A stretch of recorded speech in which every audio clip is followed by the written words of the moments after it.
నమస్కారం VST news కి స్వాగతం। నా పేరు నాగిని। ముందుగా బులెటిన్ హెడ్లైన్స్।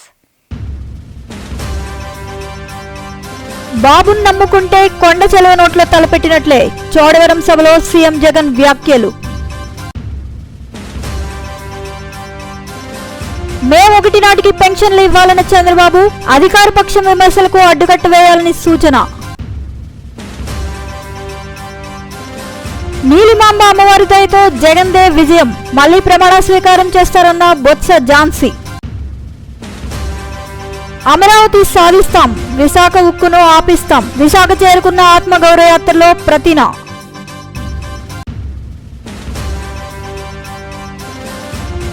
ఢిల్లీలో రంగంలోకి దిగిన కేజ్రీవాల్ సతీమణి। ఓటు బ్యాంకు బుజ్జగింపు రాజకీయాలను దృష్టిలో పెట్టుకుని దేశ చరిత్ర, స్వాతంత్ర పోరాటాలకు సంబంధించిన పుస్తకాలను కాంగ్రెస్ రాయించిందని ప్రధాని మోదీ ఆరోపించారు। కాంగ్రెస్ యువరాజు నేటికి ఆ పాపాలను కొనసాగిస్తున్నారని విమర్శించారు। ఎన్నికల ప్రచారంలో భాగంగా కర్ణాటకలోని బెల్గావి, ఉత్తర కన్నడ జిల్లా సిరసి, దావన్గిరి, బళ్ళారి జిల్లా హొస్పేట్ బహిరంగ సభల్లో ఆయన ప్రసంగించారు। ఛత్రపతి శివాజీ, కిట్టూరు రాణి చెన్నమ్మ వంటి మహానుభావులను కాంగ్రెస్ అవమానించిందని మోదీ ధ్వజమెత్తారు। గురు బసవన్న और सिद्धेश्वर स्वामी को भी नमन करता हूं। साथियों, आज सुबह ही हमें एक दुखद खबर मिली है। संसद में मेरे साथी बीजेपी के वरिष्ठ नेता और सामाजिक न्याय के अग्रणी सिपाही श्रीनिवास प्रसाद जी अब हमारे बीच नहीं रहे। श्रीनिवास प्रसाद जी कर्नाटका की चामराजनगर से सांसद थे। श्रीनिवास जी जमीन से जुड़े नेता थे, सच्चे अर्थ में जननेता थे। अपने इतने दशकों के सामाजिक जीवन में उन्होंने हर क्षण गरीबों, शोषितों, वंचितों की सेवा की। उन्होंने केंद्र और राज्य सरकार में कई अहम मंत्रालयों को भी दायित्व संभाला था। दलित वर्ग के सामाजिक उत्थान के लिए उन्होंने जो प्रयास किए, उन्हें हमेशा याद किया जाएगा। ईश्वर उन्हें सद्गति दे। उनके परिवार और समर्थकों के साथ मेरी संवेदनाएं हैं। साथियों, 2024 का चुनाव भारत का भविष्य तय करेगा। ये चुनाव विकसित भारत के संकल्प का चुनाव है। ये चुनाव आत्मनिर्भर भारत की सिद्धि का चुनाव।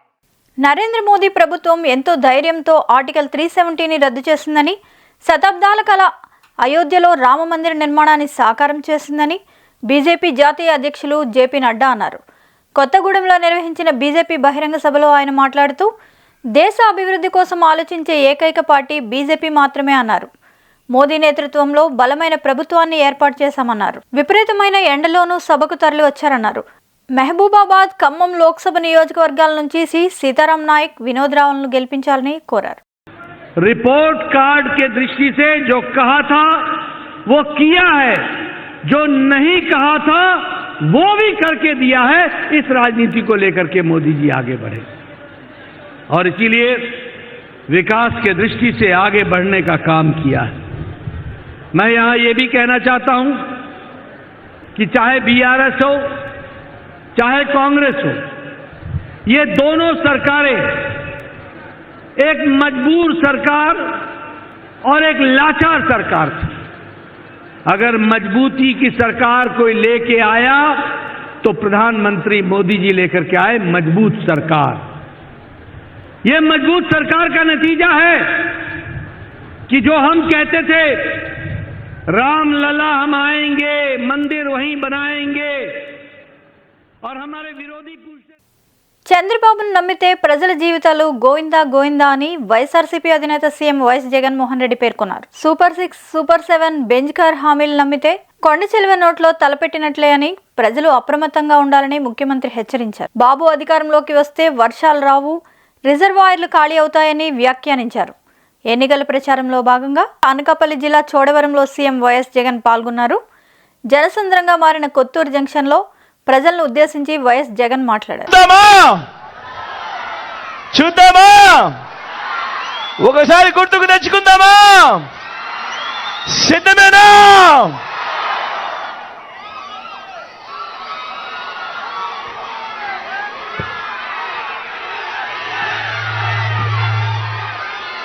ఇది గుర్తుందా? ఇది గుర్తుందా అక్క? ఇది గుర్తుందా అన్నా? ఇది గుర్తుందా?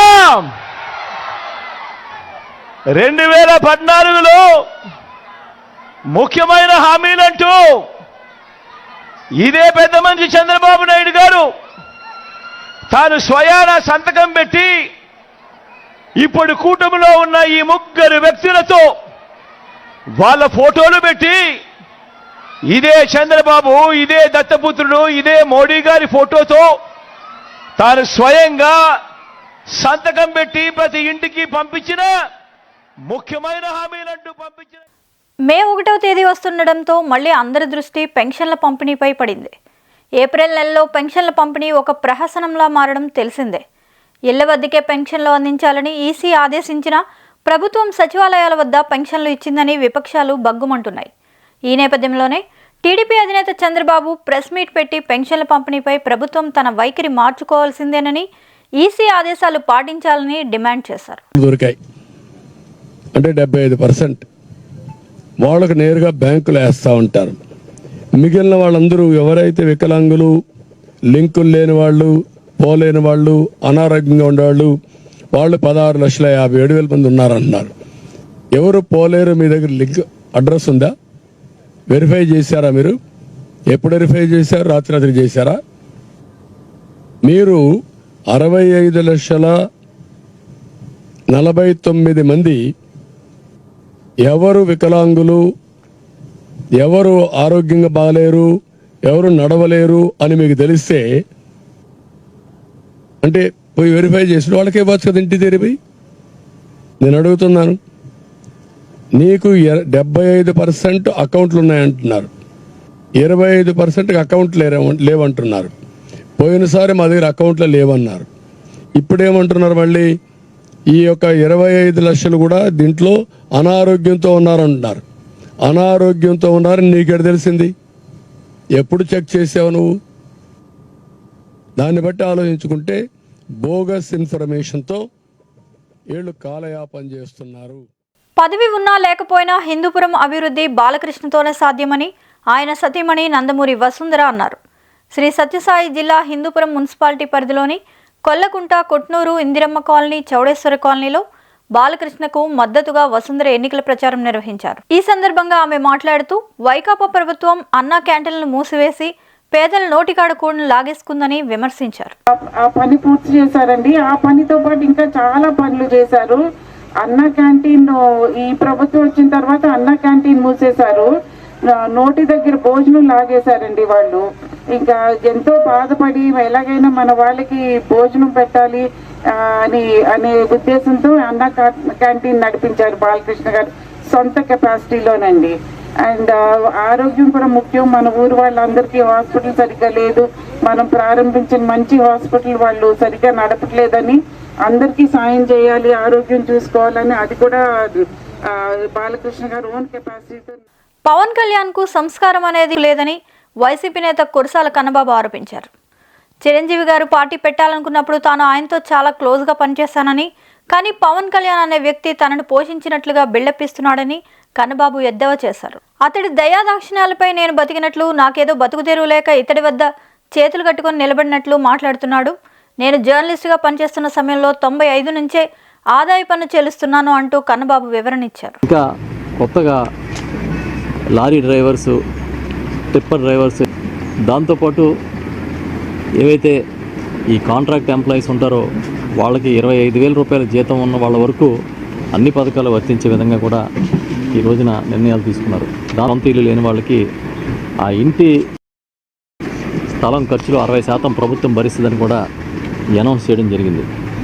ఇదే విధంగా ఒక కాంప్రహెన్సివ్గా, ఒక సమగ్రమైన ఆయన గురించి తెలిసిన ప్రతి ఒక్కరూ, ఆ నిజాయితీ తెలిసిన ప్రతి ఒక్కరూ కూడా ఇవాళ ఈ అజెండాని, ఈ ఎన్నికల మేనిఫెస్టో అంటే ఒక పవిత్ర గ్రంథం అని ప్రకటించి దాన్ని అమలు చేసి 99.4% అమలు చేసి చూపించిన ముఖ్యమంత్రి గారు ఈసారి మేనిఫెస్టో వాస్తవిక దృక్పథంతో ఇచ్చారనే విషయాన్ని కూడా ఈ సందర్భంగా తెలియజేస్తూ ఉన్నాను. కాకినాడ జిల్లాలో అన్ని నియోజకవర్గాల్లో కూడా ఎన్నికల ప్రచారం ముమ్మరంగా సాగుతోంది. ఒక జిల్లా అధ్యక్షుడిగా 7 అసెంబ్లీ స్థానాలు, పార్లమెంట్ స్థానాలని కూడా కైవసం చేసుకోబోతా ఉన్నాం. ఈ విధంగా జరిగింది. మేము మళ్ళీ జగనన్న కావాలి, వాళ్ళని తెచ్చుకుంటాం, ఆయన్నే తెచ్చుకుంటాం.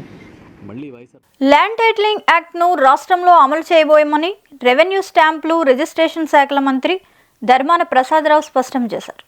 ఈ చట్టాన్ని కేంద్ర ప్రభుత్వం తీసుకొచ్చిందని గుర్తు చేస్తూ న్యాయపరంగా క్లియరెన్స్ వచ్చాకే రాష్ట్రంలో అమలుపై ఆలోచిస్తామని వివరించారు. శ్రీకాకుళంలో ఆయన మీడియాతో మాట్లాడుతూ ల్యాండ్ టైటిలింగ్ యాక్ట్పై విపక్ష నేతలు తప్పుడు ప్రచారం చేస్తున్నారని ఆరోపించారు.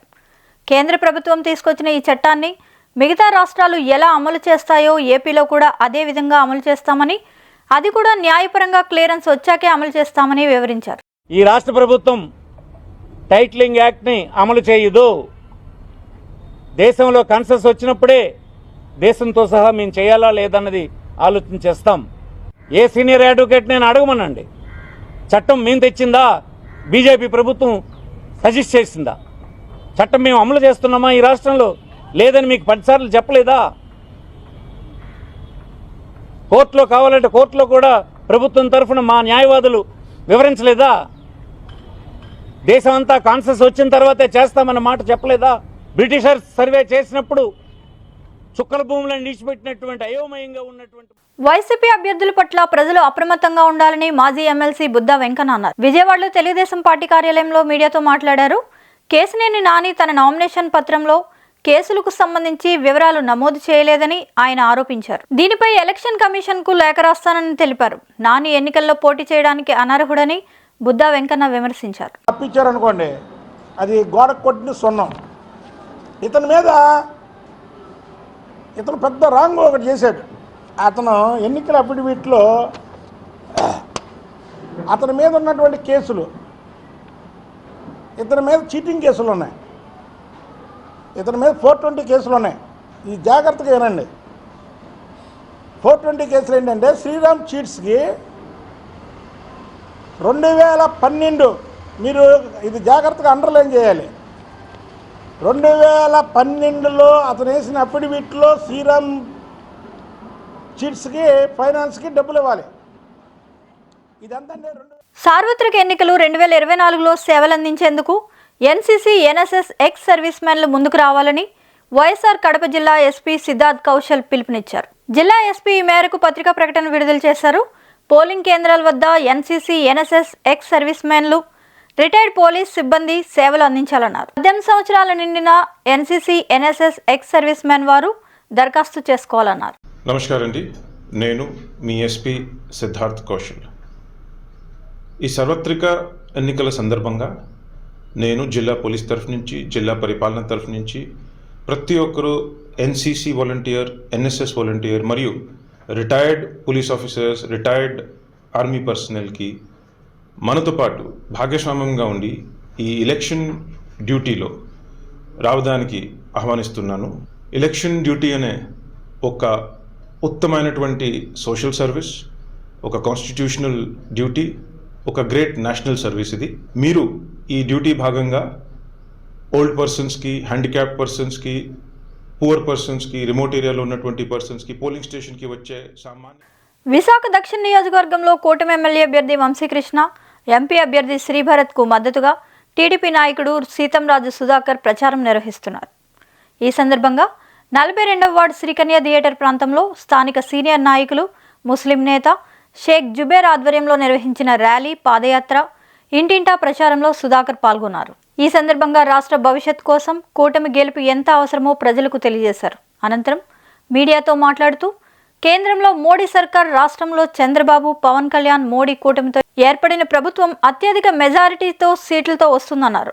ఈ విషయంలో ప్రజలు ఎప్పుడో ఫిక్స్ అయ్యారని సంతోషాన్ని వ్యక్తం చేశారు. ఈ కార్యక్రమంలో బీజేపీ, టీడీపీ, జనసేన నాయకులు, కార్యకర్తలు పాల్గొన్నారు.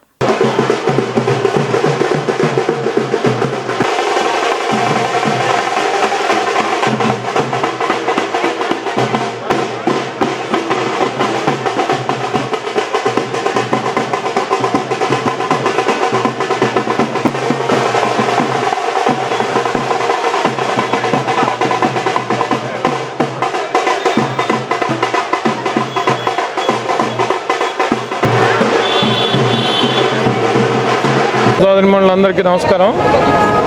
ప్రచారం ఇంకా సుమారుగా 12 రోజులు దాదాపుగా మిగిలి ఉంది. సో అన్ని ప్రాంతాలు కవర్ చేసే నిమిత్తం జనసేనకి దక్షిణ నియోజకవర్గం కేటాయించడం జరిగింది. అభ్యర్థి ఒకవైపు నుంచి, తెలుగుదేశం పార్టీ ఇన్ఛార్జిగా నేను ఒకవైపు నుంచి ప్రజల్ని కలవడానికి, ప్రజల మన్ననలు పొందడానికి రాబోయే సార్వత్రిక ఎన్నికల్లో ప్రజల ద్వారా, వాళ్ళ మన్ననల ద్వారా సైకిల్ గుర్తుకి, పార్లమెంటుకి, గ్లాస్ గుర్తుకి, జనసేనకి, అసెంబ్లీకి ఓటు వేయాలని రిక్వెస్ట్ చేసే నిమిత్తంలో ఈ పర్యటన చేస్తున్నాము. సో అఖండమైన మెజార్టీతో ఇద్దరు అభ్యర్థులు గెలుస్తారని ఖచ్చితంగా ఆశాభావం వ్యక్తం చేస్తున్నాం. రానున్న సార్వత్రిక ఎన్నికల్లో నీలిమాంబ అమ్మవారి ఆశీస్సులతో ముఖ్యమంత్రి జగన్మోహన్ రెడ్డి మరోసారి విశాఖలో ప్రమాణ స్వీకారం చేస్తారని విశాఖ పార్లమెంట్ అభ్యర్థి బొత్స ఝాన్సీ, ఎమ్మెల్యే అభ్యర్థి వాసుపల్లి గణేష్ కుమార్ అన్నారు. 36వ వార్డులో కార్పొరేటర్ మేరీ జోన్స్, మాసిపోగురాజు ఆధ్వర్యంలో వాసుపల్లి ఎన్నికల ప్రచారం పూర్ణ మార్కెట్ నుంచి ప్రారంభమైంది. విశాఖ నగర మేయర్ గొలగాని హరివెంకట కుమారి, వైసీపీ నగర అధ్యక్షుడు కోలా గురువులతో పాటు తదితర ముఖ్య నాయకులు వారితో పాటు కదిలారు. పూర్ణ మార్కెట్ జంక్షన్ నుంచి ఏవిఎన్ కాలేజ్ వద్ద భారీ గజమాలతో స్వాగతం పలికారు. ఏవిఎన్ కాలేజ్ రోడ్ చిన్న రెల్లివీధి వరకు భారీగా కదిలి వచ్చిన జనసంద్రంతో ప్రచార ర్యాలీ సాగింది. ఉత్సాహంగా ఉరకలు వేస్తూ సాగిన యువత, వివిధ సాంస్కృతిక కార్యక్రమాలు, అంబేద్కర్ వేషధారణలో ప్రదర్శన ప్రత్యేక ఆకర్షణగా నిలిచాయి. ఈ సందర్భంగా వారు మాట్లాడుతూ జగనన్న రావాలి, మా కుటుంబాలు మళ్లీ సంతోషంగా సాగాలి అంటూ ప్రజల నీరాజనాలు పలుకుతున్నారని అన్నారు.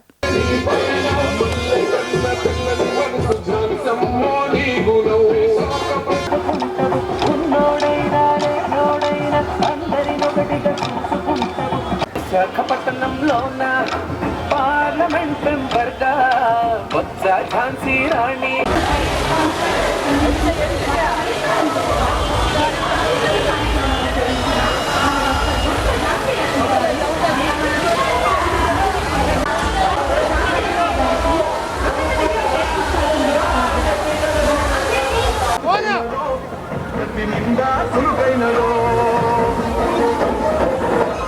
అందరికీ మాత్రం ఒక్క విషయం చెప్తాను, జగన్ మాత్రం అక్క మంచి చేసే విషయంలో వచ్చిన రోగం అని అడ్డుపడ్డాడు, బతకాలి పేదోడు పెద్దోయ నా తీరుగా ప్రేమ గల్ల మన జగనన్నరా.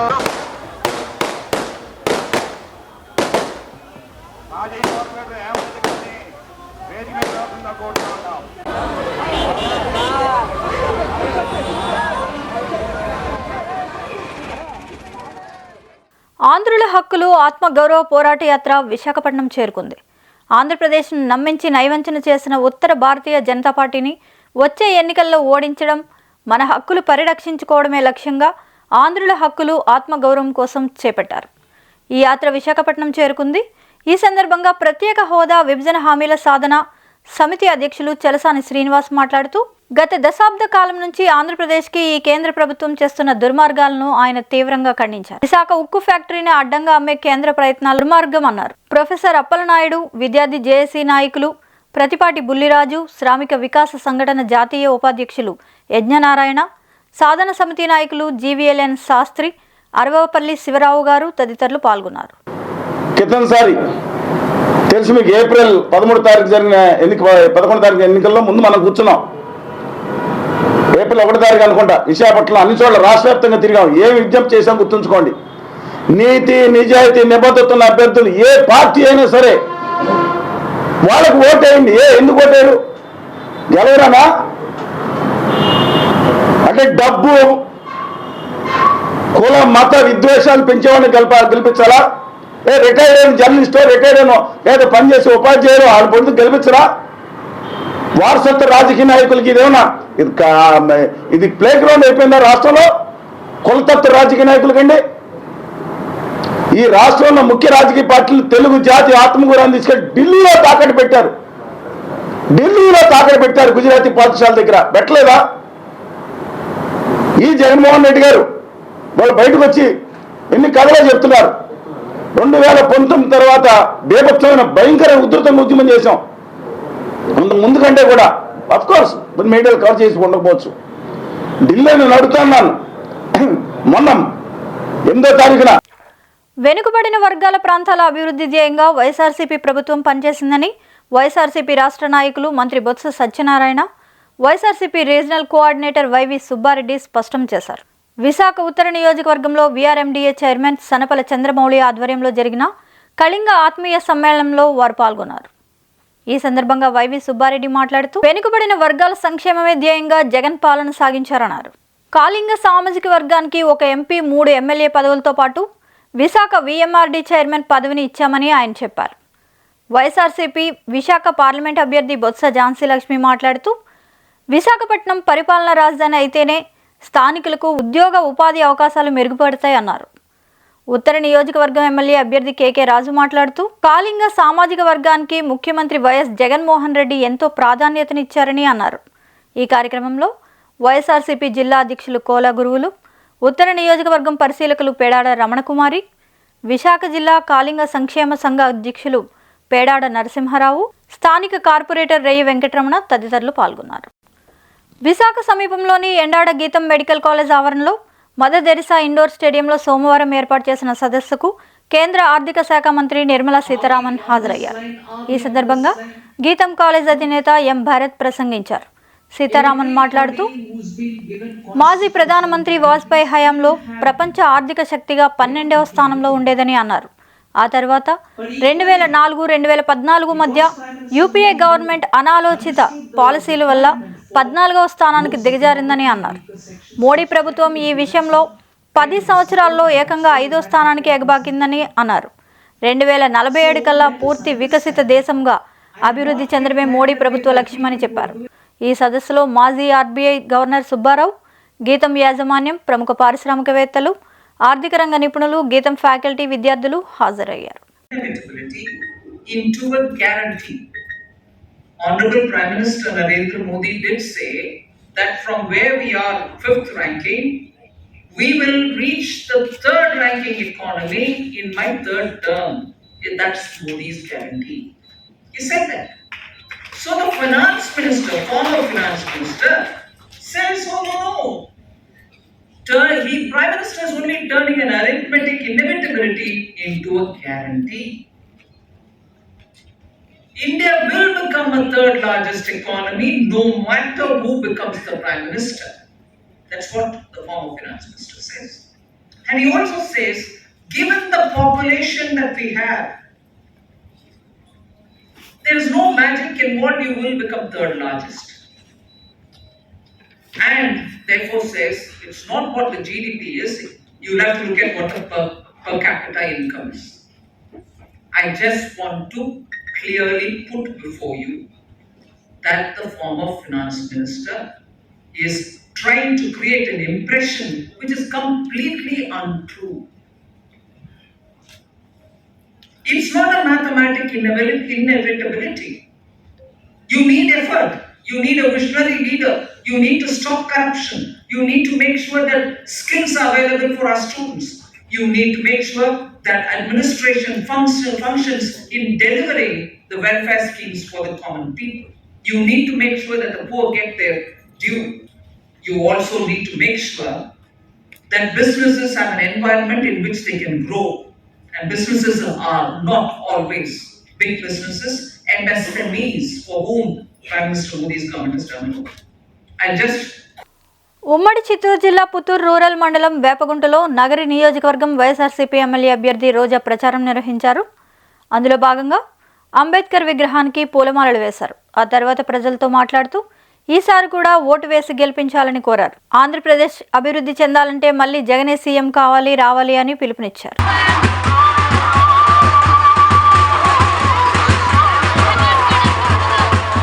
నెరవేర్చడం జరిగింది.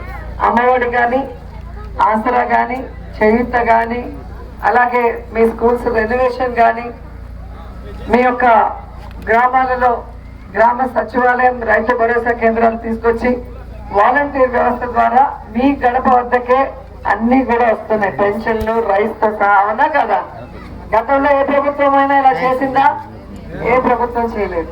మీకు రావాల్సింది గౌరవంగా, హక్కుగా మీ ఇంటి వద్దకే అన్ని రావటం జరుగుతుంది. అలాగే పెన్షన్స్ కూడా మీ ఇంటికి వచ్చి మీ చేతికి ఇస్తున్నారు. ఇప్పుడు తెలుగుదేశం పార్టీ వాళ్ళు కంప్లైంట్ చేయడం వల్ల ఈ ఎలక్షన్ కోడ్ లో 2 నెలలు మీరు వెళ్లాల్సి వస్తుంది తప్ప మిగతా టైం 55 నెలలు మీ ఇంటి వద్దకే వచ్చి ఇవ్వడం జరుగుతుంది.